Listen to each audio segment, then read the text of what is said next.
Okay, sa Mark, ang ating pag-usapan ngayon, patungkol sa kay Isa at sa mga tagasunod niya, mga tagasunod niya na andun sila sa gitna ng dagat at nagkaroon ng bagyo. So Mark chapter 4 verse 35 to 41. Basahin ko muna sa English.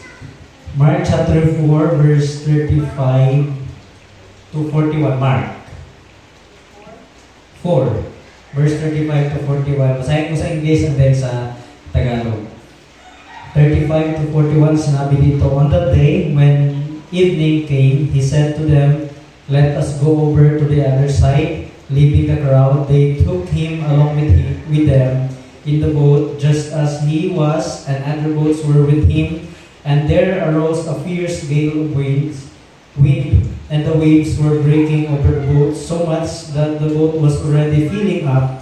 38, Isamas himself was in the stern, asleep on the cushion, and they woke him and said to him, Master, or teacher, do you not care that we are perishing? And he got up and rebuked the wind and said to the sea, hush, be still.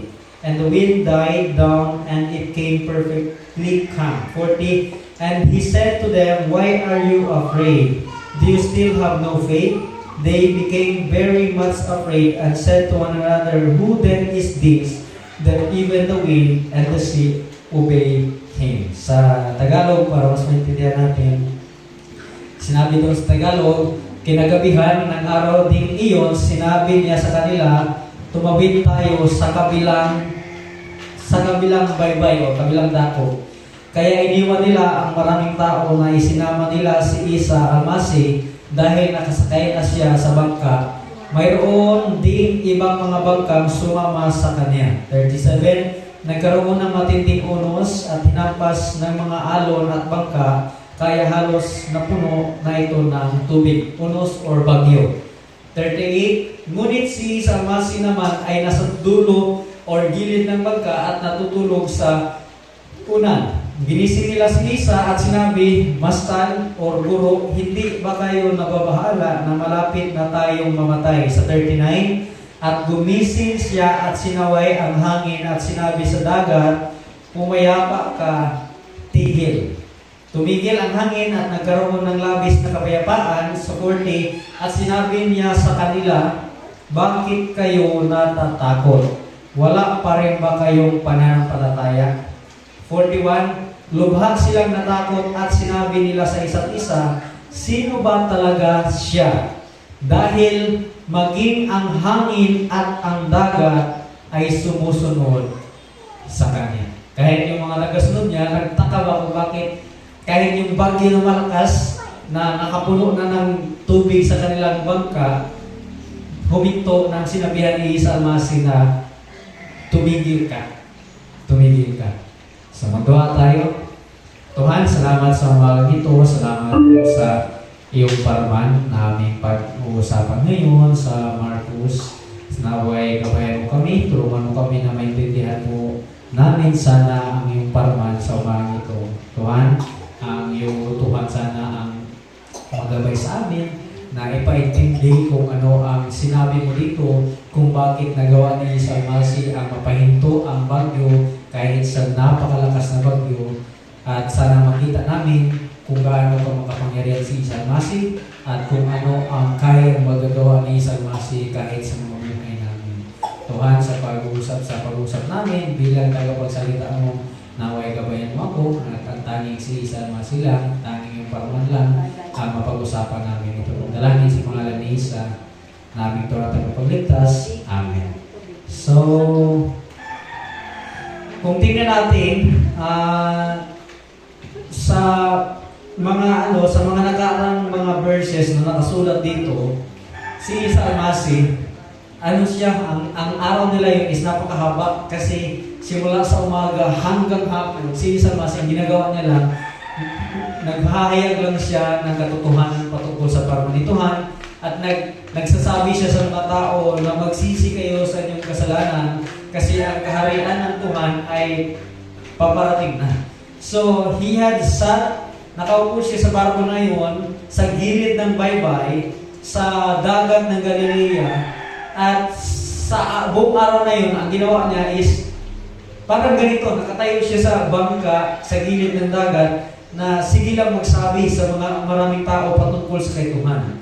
Na nagano siya, na namamahayag siya sa mga tao, hindi lang basta sa atin, maliit lang na tao, kung hindi, maraming tao talaga. Kasi kung tingnan natin, dito din na panahon, parang dito din na panahon na nagpakain si Isa Almasi sa previous or sa previous na nagpagaling siya sa mga may sakit, pinalayas niya ang mga nasaniban ng mga masasamang espiritu.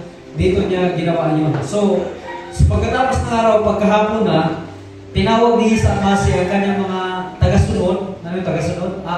Tao na, di ba? Mga tagasunod niya na magpunta tayo sa kabilang baybay or doon sa parang punta naman tayo doon sa Basilan o punta tayo sa Tagos. Parang sinabihan niya ang mga tagasunod niya. So, when darkness fell, pagkadilim na kasi gabi na yon, pagkadilim na, ang mga disciples, mga tagasunod niya, nagsakay sila ng barko at nagtawid sa dagat o sa lake na yon. And then, sa pagtawid nila noon, si Isa Almasi nakatulog lang doon sa gilid. Kasi yung sinabi na binasa natin kanina na si Isa Almasi nakatulog lang doon sa gilid kasi grabe ang pagod niya buong araw nakatayo lang siya. I don't know hindi ko alam kung nakakain pa siya ng panahon na yun kasi maraming tao ang palagi nakikinig sa kanya. So he was weary, pagod siya dahil sa grabe kabisi na araw. And most of these men, yung mga tagasunod ni Isa Almasi, yung mga disipulo niya ba, mga follower ni Isa Almasi, ano yun sila? Bago sila nagsunod sa kay Isa Almasi, ang trabaho nila mangingisda. Ang trabaho nila mangingisda. Parang kumbaga expert sila. Parang si Andrew ba, ang trabaho niya doon sa dagat. Alam niya kung kailan magbagyo. Alam nila kung ano ang gawin pag malakas na ang alon. In short, magagaling na sila ng mga mangingisda. Yung example sa kay Petrus din, kung naalala natin, bago tinawag ni Isa Almasi pagsunod ni hindi pa nagsunod si Petrus kay Isa Almasi, tinawag ni Isa Almasi na iwan mo yan, pukot sa inyo, lambat. Iwan mo yung lambat at mag-isda ka ng tao. Sabi niya, sabi ni Isa Almasi, gagawin kitang tagapag-isda ng tao. Ang ibig sabihin niya, ikaw ang magsalita ng katotohanan at mag-isda tayo sa maraming tao. Sabi niya. Kung tingnan natin, mga background itong tagasunod niya, magaling na talaga sila sa dagat. Magaling na sila, alam nila kung paano i-control ang bagyo, paano labanan ang bagyo, kasi siyempre mangingisda sila. Pero, kung tingnan natin dito, but some events, pero sa gabi ito, sa nangyayari na gabi na ito, may nagbago sa kanila sa pagpaningin nila sa kung paano nila tingnan si Isa Almasi. Kasi nakita nila sa kay Isa Almasi magpagaling sa mga may sakit, palayasin ang mga napasukan ng mga masasamang espiritu, na pasukan ng Satan, parang ganun. Pero hindi pa nila nakita kung paano pahintuin ni Isa Almasi ang napakalakas na bagyo. Hindi pa nila nakita yun. So, but some events would occur this night that would change, magbago sa kanilang paningin sa kay Isa Almasi. These men, nakita nila ang kanilang sarili na nasa gitna sila ng bagyo. And na-experience nila kung paano makita nila ang kapangyarihan ni Isa Almasi na niligtas sila sa bingit ng kamatayan. So, as they travel across the Sea of Galilee, hopefully makita din natin na bawat buhay natin, bawat isa sa atin, lalakbay tayo, tatawid tayo ng dagat na makakaharap talaga tayo ng bagyo. Hindi literal na tatawid tayo ng dagat papunta sa Basilan or sa Santa Cruz. Kung hindi, sa bawat buhay natin, meron talaga tayong mahaharap na mga bagyo sa buhay. In short, mga pagsubok, mga problema, mga testing sa buhay na hindi natin inaakala na bigla lang magating. At hindi natin alam kung paano harapin. Kasi biglaan eh. Biglaan. May mga panahon na minsan may mga panahon na ang bagyo is napakasakit. Ang bagyo minsan ang kukunin sa iyo sa bagyo na yun is mga pamilya mo sa buhay. Minsan tirahan mo. Minsan ang health mo. Bigla na lang magkaroon ng sakit sa iyo na hindi mo in-expect na sakit. Na sana sakit lang na pangmahirap. Yung sakit pa na mga pangmayaman pa ng mga sakit. Alam niyo na pangmayaman ng mga sakit. Mga cancer, mga halos mga biglaan lang. Paano natin yan harapin? Ito ang isa sa parang ganun na journey sa atin, ganun na lakbay sa atin na hindi natin alam kung ano ang darating sa atin. There is a sense that we are all involved in this journey because we are sailing, namamangka tayo sa isang dagat na hindi natin alam kung saan tayo dudunggo. As we sail, sa pagsakay natin ng barko, storms will arise, bagyo, biglang darating, at ang gagawin ng bagyo ay hampas-hampasin ka ng mga malalakas na alon, na halos mapuno na yung barko. Hindi ko alam kung anong testimony sa mga ibang mga mangingisda, pero according sa iba ha, pero meron akong mga nakausap, pag magbagyo, wala, grabe talaga. Just like example, sa kay Jonah, mga magagaling na yun ng mga sailors, mamamangka, pero dahil sa bagyo, kahit sino tinatawag nila na Panginoon nila. We will often think that the storms are going to destroy us at iniisip natin na pag merong bagyo, sisirain talaga tayo. So, but this morning, sa ngayon na umaga, gustong ipakita sa atin ni Isa Almasi na hindi sa lahat ng bagyo, sisirain tayo sa bagyo. Kasi, anong ginagawa sa bagyo? Pag merong bagyo, kasi nakaranas kami ng bagyo sa bagyong Pablo dati, bahay namin na ganito. Naganyan ang bahay namin kasi grabe yung bagyo na yun. Tumagilid ang bahay namin. Ang bahay ng aking auntie, natumba, baliktad ang ang bubong nasa baba, ang nasa taas. Hindi natin alam, pero minsan, hindi lahat ng bagyo na darating sa atin, sisirain tayo. Minsan, i-develop tayo, palakasin tayo kung hanggang saan tayo manalig sa kaituhan sa mga harapin natin. Kumbaga, in short, ang bagyo, pinapadala ng Tuhan sa atin na sinusubok sa atin ng Tuhan kung lalapit pa ba tayo sa Kanya. Kasi minsan, ang tao ganito, Tuhan, pag mayroong bagyo, Tuhan, bakit mo binadala ito? Diba? Meron tayong mga tanong, bakit kami ba ang natamaan? Bakit ang bahay na namin ang tumba? Pero minsan, pala, ginamit niya ni Tuhan para i-develop, palakasin, patubuin ang ating pananampalataya sa Kanya. So, sa gabing may bagyo na ay across ang Galilee. So, sa ngayon na umaga, tingnan natin ang observation i-observe natin ang mga passage na ito kung ano ang nangyari sa gabi na iyon. Kasi gabi naman yun, hapon, natapos ang pagsalita ni San Masi sa maraming tao at sumakay sila ng bangka patawid. And then kasi ginabi na. So, number one, sa gabing iyon, it was a night of great dangers. Gabi na nasa bigit sila ng kamatayan o delikado. Sa 37, anong sinabi sa 37? Sinabi sa 37, nagkaroon ng matinding unos o bagyo at hinampas ng mga alon ang bangka, kaya halos mapuno na ito ng tubig. mapuno na ito ng tubig, ewan ko lang, kumusti, mo istorya si Andrew sa mga nga na-experience nila. Wala pa. So, hopefully, panguntan daw kung naka-experience na nga na sa sa baybay sa tunga sa dagat. Sa gabi niyon, gabi siya ng nasa delikado sila na sitwasyon. As Isa Almasi at ang kanyang mga tauhan na tumawid sa dagat ng Galilea, sa gabi niyo, nakita nila na ang kanilang sarili nasa gitna ng malakas na bagyo. So, ano ba ang bagyo na iyon? So, ang bagyo na iyon, biglaan. Sa atin ngayon, pag magbagyo, bago magbagyo, itong mga weather forecaster, nagwa-warning sila na mayroong papasok na mga bagyo. Sa ating panahon, pasalamat tayo, mayroong mga ganun na sitwasyon.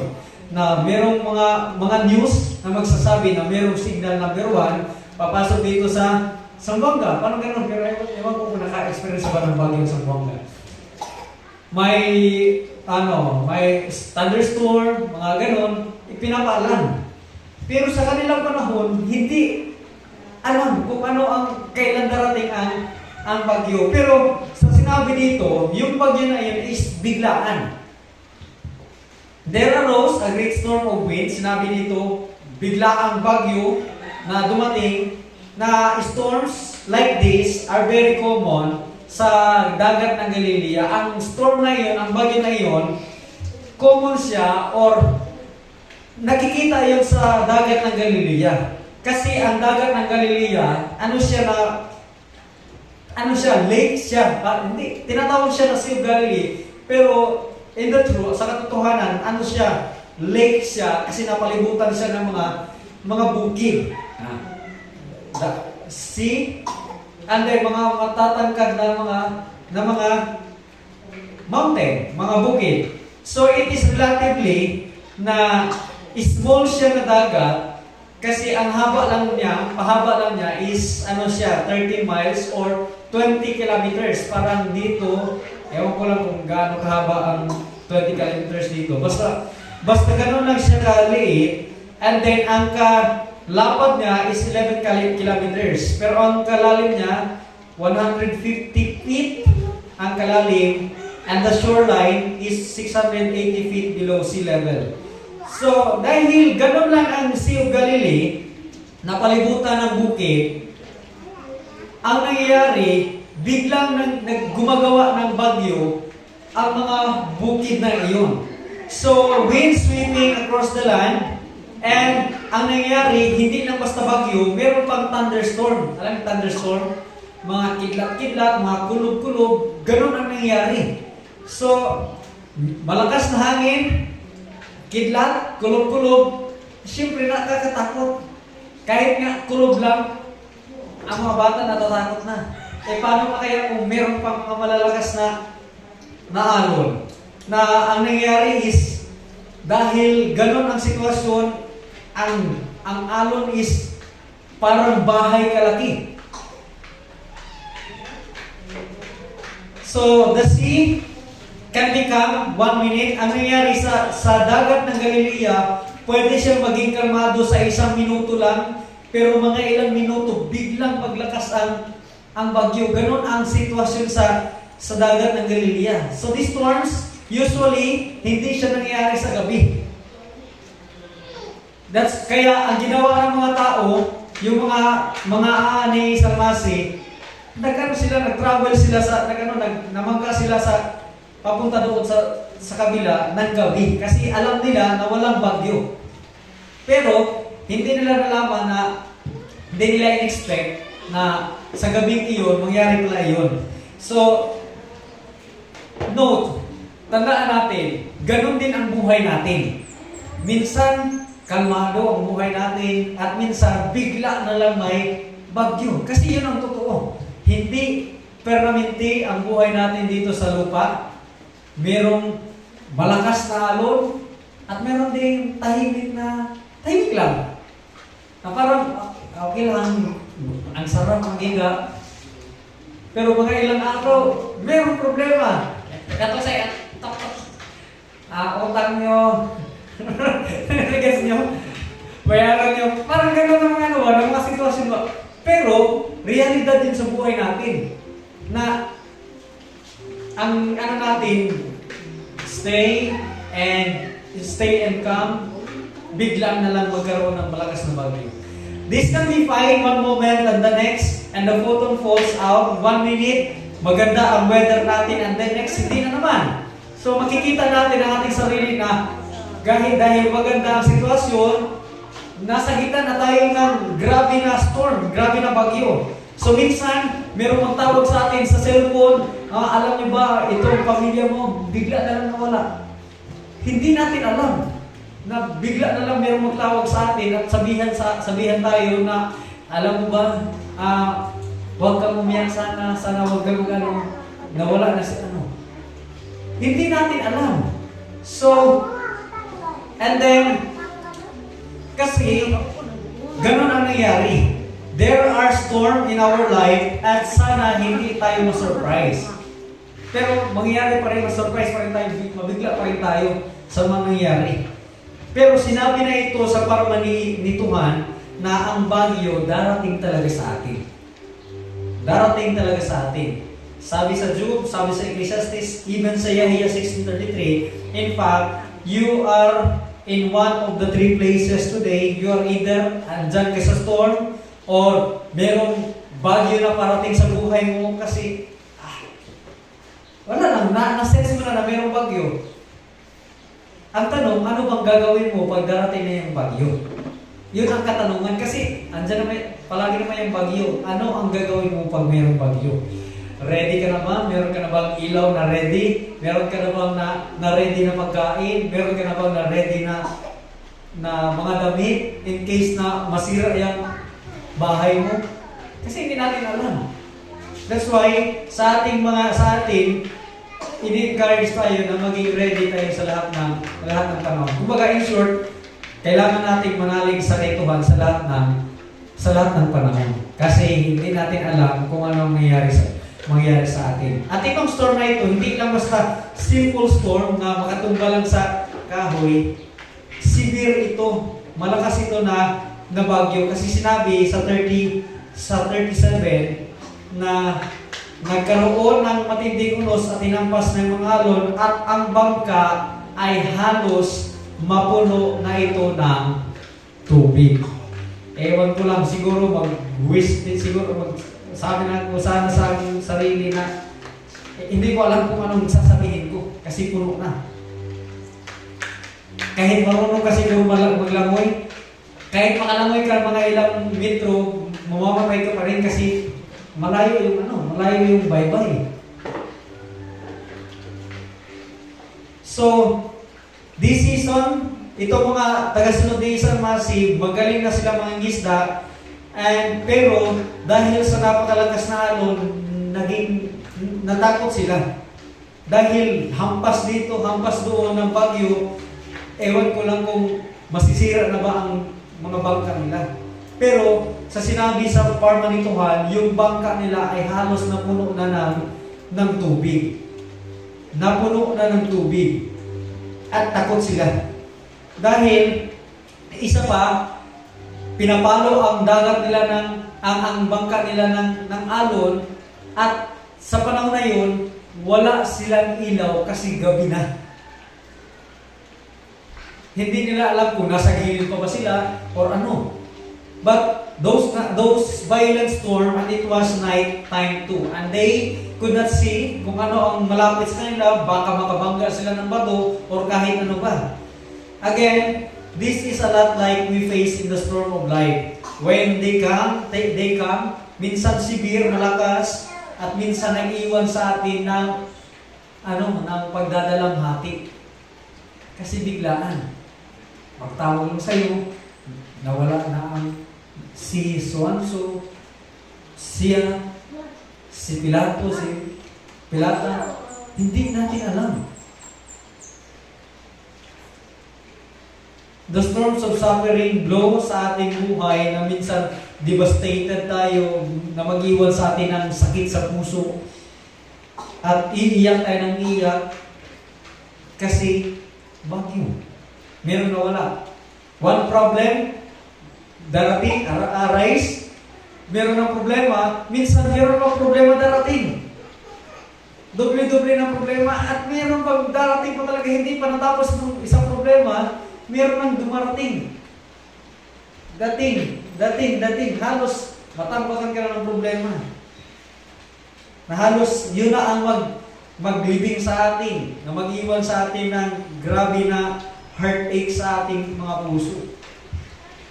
At maraming tao makapag-testify niyan. Meron akong kakilala, nawala ang isa niyan, nawala ang partner niya, mga ilang months, tatay niya. Anong gagawin? Kung sa atin mangyari yan. Sa akin, ewan ko lang kung anong, hindi ko alam. Partner, tatay. Kung nakikita kayo nakikita kayo nung sa Facebook din, yung iniwan niya lang ang mga anak niya, yung nasunog, kita niyo? Anong gagawin? Biglaan lang yun. Umalis lang siya, siguro, ewan ko kung anong background lang, nagtrabaho daw. Tapos, pag alis niya, wala na, sunod ng mga bata, 3 bata. Anong gagawin mo kung mangyari yan sa'yo? Pwede ka itong nabanggaan sa terminal pastor. Yes. Maglabas lang sana doon mag-upload. Hinatid lang siya ng anak niya, tapos bigla na lang. Hindi natuloy kasi pinaglalamayan niya ng anak niya. We do not know. Hindi natin alam kung anong mangyayari sa buhay natin sa mga darating na mga araw. File na storm at mag-iwan sa atin ng sakit sa puso. Na hindi natin alam kung hanggang kailan mawala yung sakit sa puso na yan. Kasi mga mahal natin sa buhay, nawala. May mga ibang tao na nakaharap ng mga bagyo, mga ulo sa buhay, mga bagyo sa buhay, na nag-iwan ng sorrow sa kanilang mga puso. Someone you love is called away by death, and it leaves you grief and stricken by your loss. Sorrow touches every life. In short, ang sorrow, ang kabigatan sa puso, lahat ng tao makakaranas niya. Hindi man wala sa atin yung mga mahal natin sa buhay sa ngayon, pero meron din ibang mga bagay, mga storm na mag-iwan talaga sa atin ang buhay. Masasaktan tayo kasi parang trinidor tayo ng mga malapit sa atin.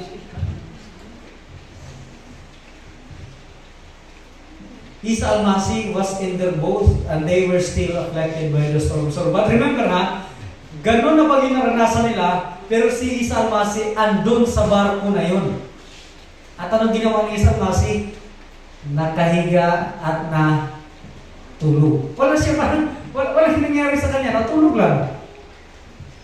Ewan ko lang kung sa pagtulog ni Isa Almasi kasi andun na ang mga tubig, baka nabasa na siya. Hindi ko alam. Still, others are engulfed in storm of sin. When sin, kung ang kasalanan magpasok sa atin, darating sa atin, minsan, maganda lang sana, ngayon kasi kasalanan ko yan. Pero at the end of the day, yung kasalanan na yun, babalik na lang sa atin. Aanihin natin yun, kaya pangit.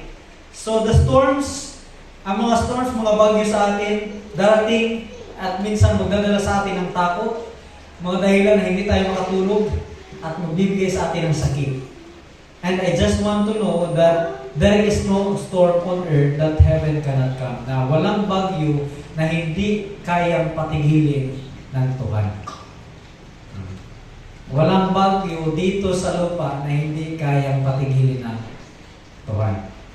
So there is no problem so great that Isa Almasi cannot fix.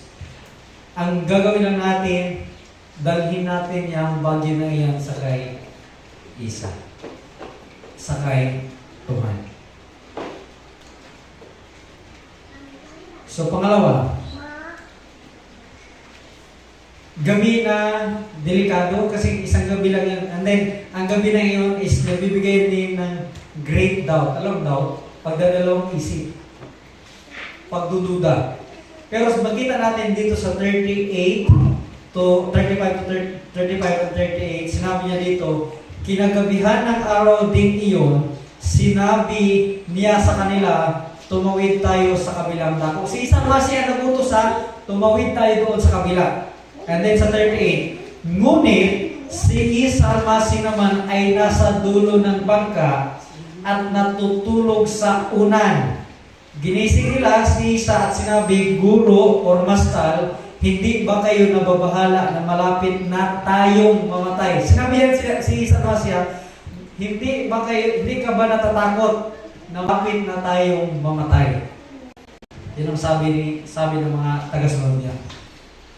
The greatest storm that night, ang greatest storm na, ang napakalakas na bagyo sa gabi na iyon, ay hindi yung bagyo na naranasan nila. Naliteral na bagyo hangin at malakas na alon. But ang malakas na bagyo na naranasan nila is yung bagyo sa puso ng mga taga-sunod ni Isa Masi. Because this storm, itong bagyo na ito, sa dagat, humahampas lang sa kanilang mga bangka. Pero ang nangyayari, sa paghampas ng bagyo na iyon, ang nangyayari, ang puso nila ay nagdududa sa kung anong kakayahan ni Isa. Natitreaten sila, takot sila na baka malulot sila at mamatay sila. While the storm is raging around them, na yung storm ay sa kanila, tumama sa kanila, si Isa Masi, ang ginawa ni Isa Masi, natulog lang doon sa likod ng bangka. So, ang ginawa nila, ewan ko kung sinong taga-sunod ni Isa Masi ang tumakbo at ginising siya. Kasi ang sinabi doon, ang word na awaken means, siguro hindi lang si Isa Masi, Mastal, gabi sa makatulog kasi pagod si Isa Masi, buong araw nakatayo lang siya. Ewan ko lang kung yung tumutunog pag matulog ba? Ha? Hilik. Si Isa Masi, hindi ko alam. Pero siguro, dahil pagod talaga si Isa Masi, hindi niya siguro naramdaman yung bagyo. Hinila lang siya, siguro hinila or kinalamig ba, Mastal. Tumayo ka kasi malapit na tayo mamatay, malapit na tayo malunod. It was used to speak of pakalmahin sa dagat that was just begin to be agitated. So, ang parma ni Tuhan, sinabi dito that they went to where he was sleeping and they began to shake him to wake him up. Shake him pala, parang bata na kahit tulog, para hindi malait sa klase, gising ka na, di ba? Gising ka na. Ganon ang ginawa sa kay Isa Masi. These men were terrified, takot sila, and have lost all hope. Takot sila at nawalan sila ng pag-asa na makasurvive sila sa bagyo na iyon. So let's examine, tingnan natin kung ang pagdududa nila sa kay Isa Masi. Pagdududa nila sa araw na iyon. So, they doubted his concern for them.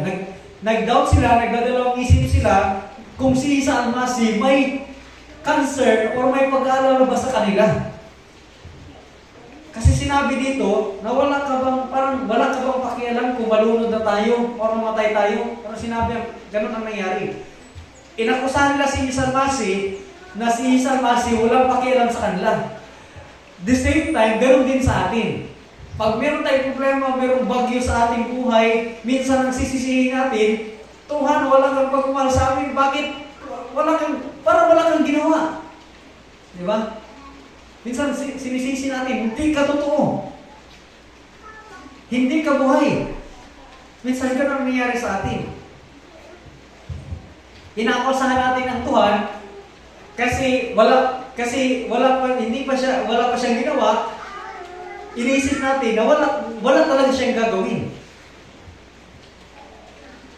Why this doubt? Bakit nagano sila? Bakit nagdadalawang isip sila? Nag-doubt sila? After all, they had seen, kasi tingnan natin bago sila nagsakay ng bangka, na magtawid sila doon sa kabila, ang ginawa ni Isa Almasi in the sa mga ilang oras, sa mga nakaraang oras, ang ginawa ni Isa Almasi, pinalayas niya ang mga masasamang espiritu, pinagaling niya ang mga may sakit, pinalakad niya yung mga pilay, pinakita niya yung mga hindi nakakita, pinaparinig niya yung nakarinig na yung mga hindi nakarinig.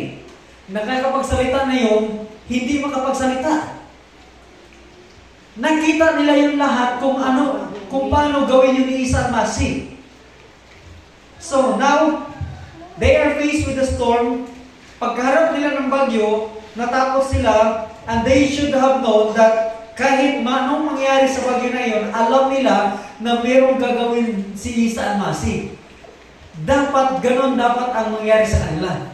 Pero dahil sa biglaang bagyo, nawala ang kanilang paniniwala, pananalig sa kay Isa. Ganon din minsan sa atin. Dahil wala na akong utangan, wala na akong pera. Asan ako hanap ngayon? Natulog na kami na walang kain. So, pero kung tingnan natin, si Isa Almasi, ang Tuhan is napakamakapangyarihan talaga sa lahat. Do you know that their problem was, they were looking at situation and the Savior, and they had their thoughts on the facts and not on faith. Iniisip lang nila kung ano ang nakikita nila. Pero hindi nila nakita kung ano pa ang mangyari. So, before we got to heart on this man, perhaps we should consider our own hearts too. Sa ating puso din. Because marami mga time sa ating buhay, when the storms are raging, darating sa ating buhay, minsan nag-question tayo kay Tuhan about sa mga concern. Tinatanong natin si Tuhan, bakit wala kang ginawa? Or, Tuhan, bakit hindi mo pa sinagot ang aking pagduwa sa iyo? Meron tayong mga ganun na mga questions. So, you might not have said it loud. Hindi mo natin yan parang sinigawan si Tuhan, parang wala kang silbi. Hindi mo natin sinabihan, pero minsan sa ating puso ganun. Kini-question natin siya. Tuhan, bakit? Wala mo na akong ginawa, pero parang meron akong ginawa sa iyo, pero parang wala mong resulta. Bakit itong mga masasamang tao, mas mayaman pa man kaysa sa amin? Bakit ito sila, mas maganda pa man ang sitwasyon sa buhay na hindi naniwala sa iyo? Bakit kami hindi? Marami tayong mga questions sa ganun. But remember na si Isa Almasi may pakialam sa atin.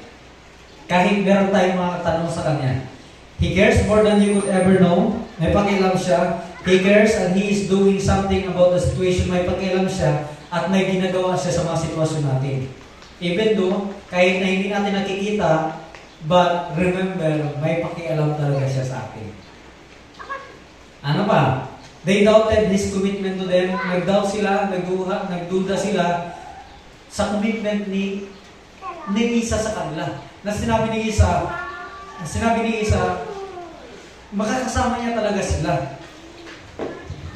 We perish, remember it was Isa Almasi who had sent them. Remember alalahanin natin na si Isa Almasi ang nagtulak sa kanila na magtawid doon. Siya ang nag-utos. In the very first place. And this man had left everything to follow. Itong mga tao na ito, sinunod lang nila kung ano ang sinabi ni Isa Almasi. They are afraid, natakot sila na baka mamatay sila. But Isa Almasi, remember, hindi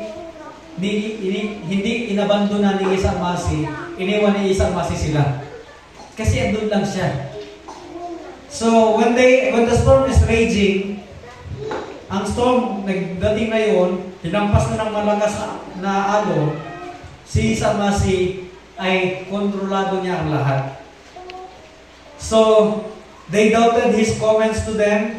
Let us pass over onto the other side. Isa Almasi had already told this man what was going to happen. Alam ni Isa Almasi na Hindi pa lang sila tawid, meron talagang bagyo.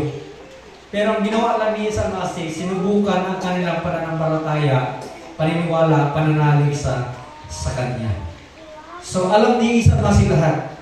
So last, it was a night of great discoveries. Gabi na nakita nila na si Isa Almasi, hindi lang pala siya simple. Hindi lang basta nagpagaling siya ng tao, nagpalayas ng masasamang espiritu, but nakita nila dito na higit pa na makapangyarihan si Isa Almasi.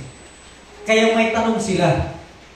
Ang tanong nila sa verse 39 to 41, sabi dito, at gumising siya at sinaway ang hangin at sinabi sa dagat, pumayapa ka o tumigil ka.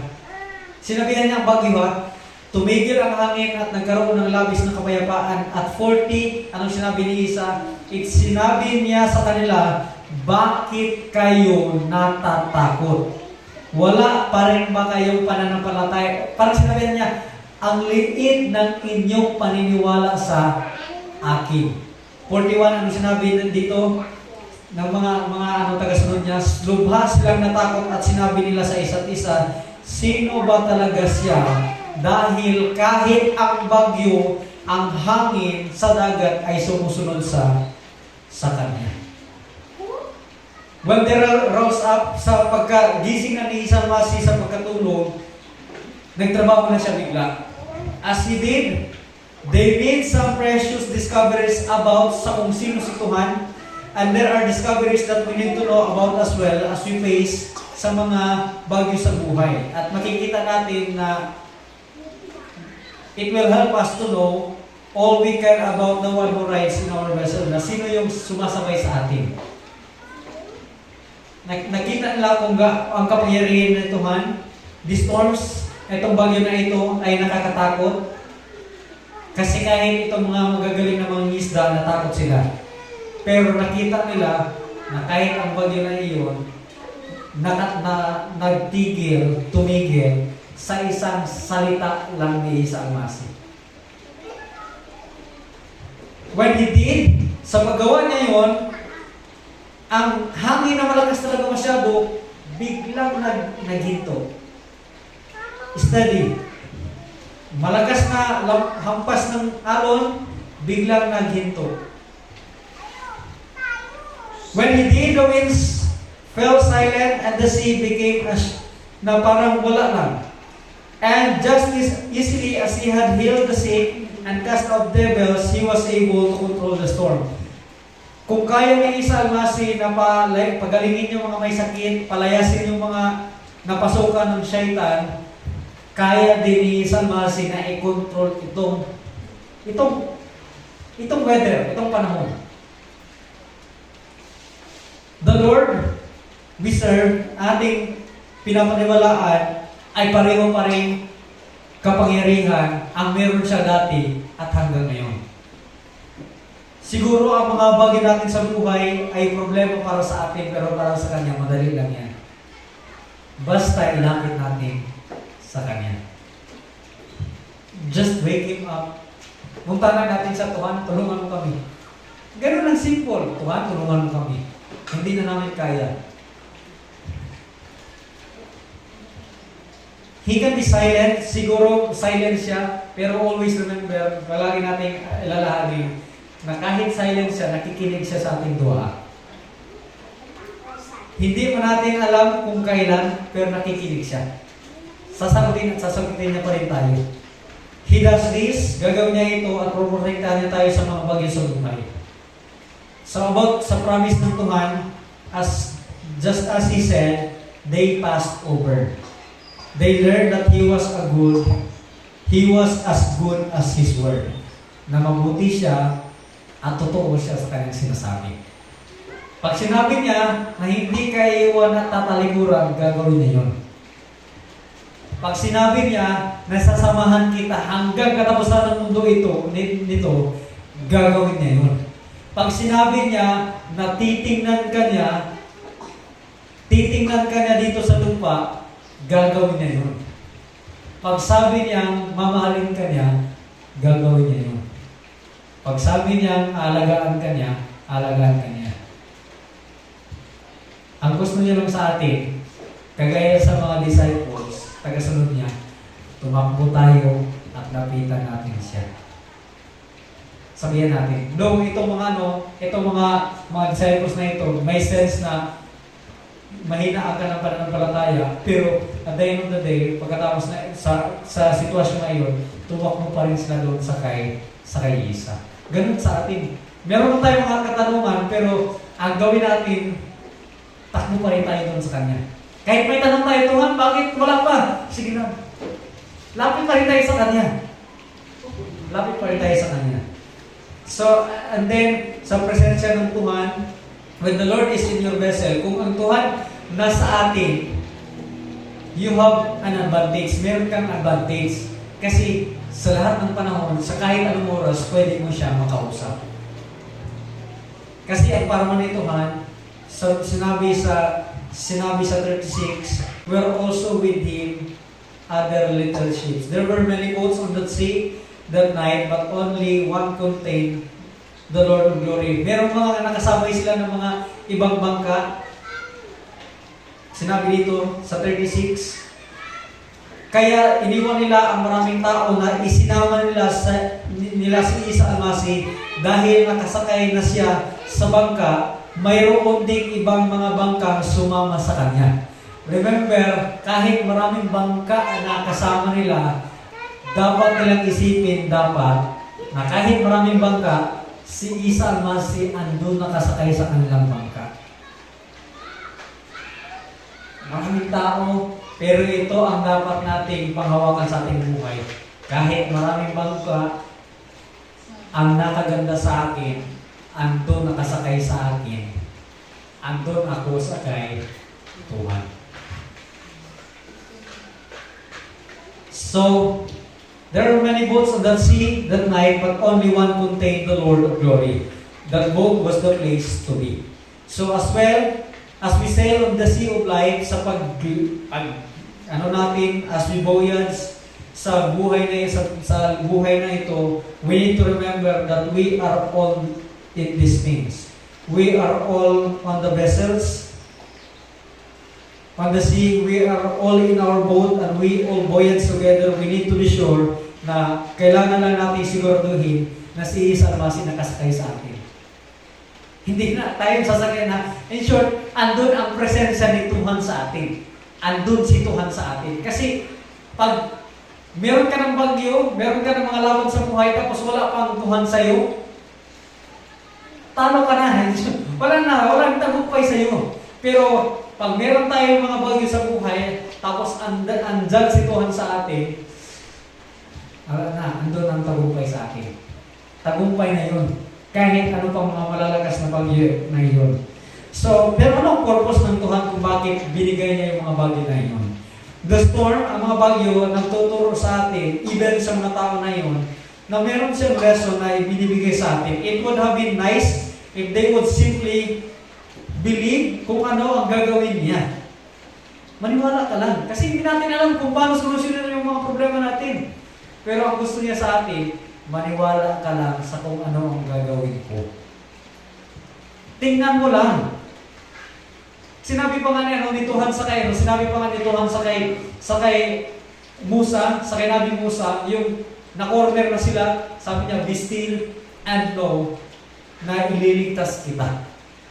Umupo ka lang, tingnan mo lang kung paano kita iligtas. Ganun lang gusto ni Tuhan sa atin. Manalig ka sa Kanya, mag-study ka, maging kalmado ka, at tingnan mo kung ano ang gagawin niya. Kung enjoy mo kung ano ang gagawin ng Tuhan. So, for conclusion, I don't know, hindi ko alam kung ano ang mga bagyo na meron sa inyo ngayon, but I know kung sino ang makakapagpakalma niyan. If it's a storm of suffering, He can ease your pain. Kung suffering, hihinain niya ang mga paanohin niya ang mga sakit. If it is a storm of sorrow dahil nawalan ka ng pamilya sa buhay, i-comfort natin ang ating mga kaluluwa. If it is a storm of sin, i-deliver niya tayo na ma-set free tayo sa mga kasalanan natin. But remember, sabi ni Isa, be still to your storm. Kumalma ka lang, tingnan mo lang ang mga bagyo-bagyo na ito at manalig ka sa akin, ako na bahala. Parang gano'n niya. Parang ang assurance na binigay niya, seguridad niya ibigay sa akin, ibigay mo ang lahat ng iyong pananalig sa akin, ako na ang bahala. Parang sa sitwasyon niyo ba, binigay niyo ang lahat ng inyong pananalig sa upuan na meron kayo, na alam niyo na ang upuan na yan, kaya kayong kargahin. Ganon din sa kay Tuhan. Kung ba ibigay mo lahat ng buhay mo sa Kanya, siya ang bahala. Siya ang bahala. If you do, bring it to Him and watch Him at work. Kung gagawin natin yan, puno ka lang at tingnan mo kung ano ang gagawin niya. Kasi mas exciting kung ano ang gagawin ng Tuhan kaysa tayo ang maghanap ng solusyon. Kasi kung maghanap pa tayo ng mga solusyon sa buhay natin, gusto natin isolve ng mga problema natin, dagdag problema pa kasi hindi natin alam kung paano solusyonan. Hindi natin alam ang mga equation, ang mga solusyon, pero alam natin na meron pang mas nakakaalam na solusyonan ang mga problema natin. Tanging si Tuhan. Sabi niya, be still and know that I am your Tuhan. Ako ang iyong Tuhan. Kalau maging kalmado ka lang, huwag kang magpanik, huwag kang mabahala. Tingnan mo lang kung anong gagawin ko. Kasi yun ang Tuhan natin. So, magtayong lahat, please. Magdua tayo. Tuhan, salamat sa umagang ito na ibigay mo sa amin. Salamat sa iyong paruhan namin na pag-usapan. Salamat po because it is a reality sa nangyari sa mga tagasunod ni Isa Almasi. Kagaya sa amin, merong mga bagyo na bigla ang darating na hindi namin in-expect. But we are so grateful and thankful. We are hopeful. And grabe ang aming pagpasalamat dahil nakasakay ka sa barko na mas alam, mas kontrolado kung ano ang mga nangyayari. Tuhan, ang gagawin na namin, turuan mo kami, patatagin mo ang aming pananampalataya, paniniwala sa iyo, pananalig sa iyo, na kahit ano mang mangyari sa buhay namin, sana hindi kami mawala ng pag-asa, hindi manghina ang aming paniniwala sa iyo. Tulungan mo kami na mga aming in-experience, naranasan ngayon, makita namin ang iyong pag-alaga at pagmamahal sa amin. Tuhan, salamat sa iyong parman namin na napag-usapan niya. Tuhan, sa mga darating araw, gabayan mo kami, tulungan mo kami sa aming sa aming mga buhay. I-provide mo pang kailangan namin sa pagkain, sa lakas, sa good health, sa protection. Kahit sa aming pamilya, sana maging sentro sa aming pamilya ay ang iyong pagmamahal. Salamat po sa bawat isa. Ito pong dalangin sa pangalan ng Isa ng ito at nagpumligtas. Amen. So, good morning. Nagsubo. Ulan. Nasa gilid.